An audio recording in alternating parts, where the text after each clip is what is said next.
I immigrated like 27 years ago, and I am practicing Buddhism for 16 years. These 27 years I live in Miami.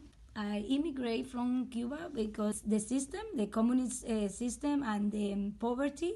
But through the years and through my Buddhist practice, I believe that everything is coming from our own life, and we have the power to change our destiny and to change any situation, because Buddhism is based on belief that you can achieve anything, you can change your life, but within yourself.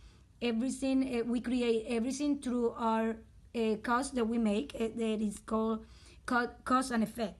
All these years I learned how to respect myself, to believe in myself, but also to believe in everyone and other people, and I create this amazing life. Talk about like how like when you left Cuba, where did you go? Well, I escaped in a boat. I stole a boat from the government, so I came to one of the islands in the key, and we get into, we call the immigration, and we stay in an immigration center for a few days, and then your family go and get. What year was this?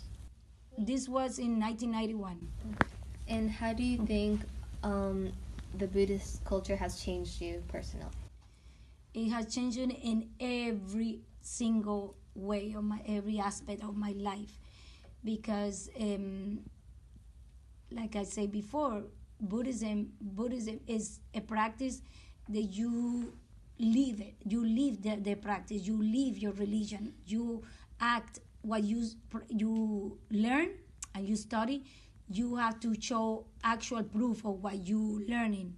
It's not something mental that you just learn and you keep it for yourself.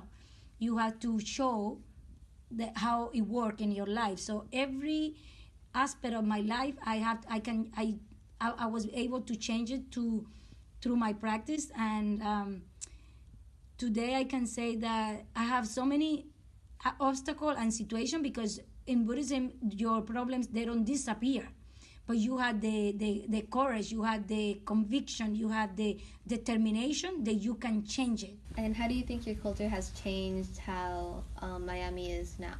Just like the religion itself.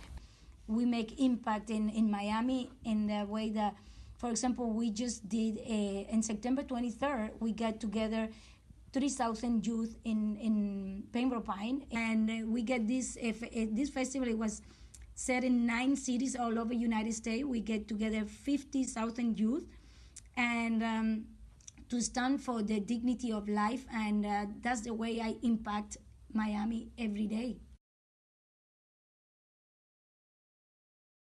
My name is Ellen, and I live in Miami. I was born and raised in New Jersey, and in a Jewish family, was raised in a Jewish faith and Jewish culture, and that was something. Jewish culture is very, has a very strong kind of focus on education and family, and so there's kind of an expectation that you continue that direction. But I was always interested in kind of learning about other cultures and really understanding more about, of course, the history of Jewish culture, but also like other cultures and what the differences were. So I was very kind of seeking that, and in my early 20s, I started really reading and studying more about wanting to understand things. So I started studying different Eastern philosophies and different kinds of meditation and yoga, and I went to live in Italy for a year, and while I was living in Italy, I met 4 different women who practiced Nichiren Buddhism, and I really was very encouraged and curious about these women, because they demonstrated something I hadn't really seen before, and I really wanted to have a friendship with them. That was kind of what really motivated me to spend more time going to the meetings and stuff. And then as I started to chant and I started to learn about the practice, I realized that it was exactly what I was looking for, because it wasn't something like a blind faith, but it was more that very practical, answered questions about why I suffered about things, why I felt insecure, why I was very judgmental, and also it made me see things about myself that I couldn't see before. And that was really important because you can't change what you can't see, you know. And a lot of times we can't see ourselves. But I think before I started practicing, like when people would try to point things out to me, I'd just be very defensive. And then when I started chanting, when people would point things out to me, I would chant about them. And as I would chant about them, I would realize there was something true in what they were saying. So then I was able to kind of really look more deeply as to what was driving that particular, you know, kind of thing that was actually stopping me from being happy. So as I was able to do that, I was able to change. And then my parents saw that I was practicing Buddhism. And at first they were kind of thought it was just like a little passing phase. But when they saw that I was more serious about it, they actually stood up very strongly and objected to my practice.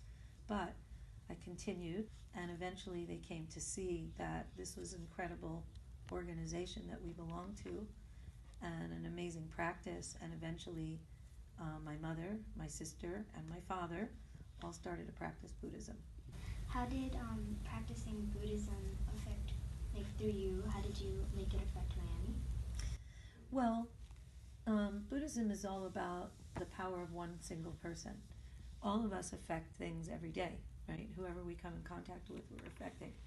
So as you practice and you learn to develop more respect for people and more connection to people, you know, you're changing. There's this very famous quote from Daisaku Ikeda, our mentor and the president, and it's called Human Revolution, that internal transformation. And he says, you know, the human revolution of a single individual can affect the change of a community, a society, and a world. You said you were born in New Jersey? Mm-hmm. When did you come over to Miami? I came to Miami in 1992. I was in Italy in 1991. That's where I started to practice, and then came to Miami. And what part of Miami did you come to? Miami Beach, South Beach. Where else do you go? You were talking earlier about how you don't practice things like Christmas and like Thanksgiving, but like your family does. Can you talk about how that can help?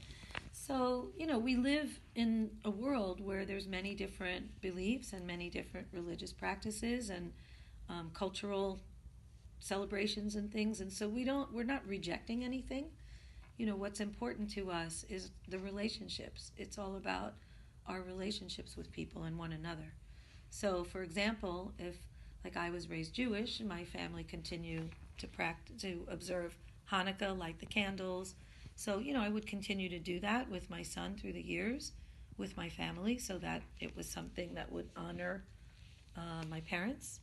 My husband was raised Catholic, you know, continues to get together with family for Christmas. And, you know, these are things that are in our society. And, of course, they're also very commercially celebrated, right? So, you know, we're part of the world. We're part of society. We're not trying to reject or do anything that creates a separation or divide. I don't necessarily go to temple for those things, but I, you know, commemorate them with my family because it's important.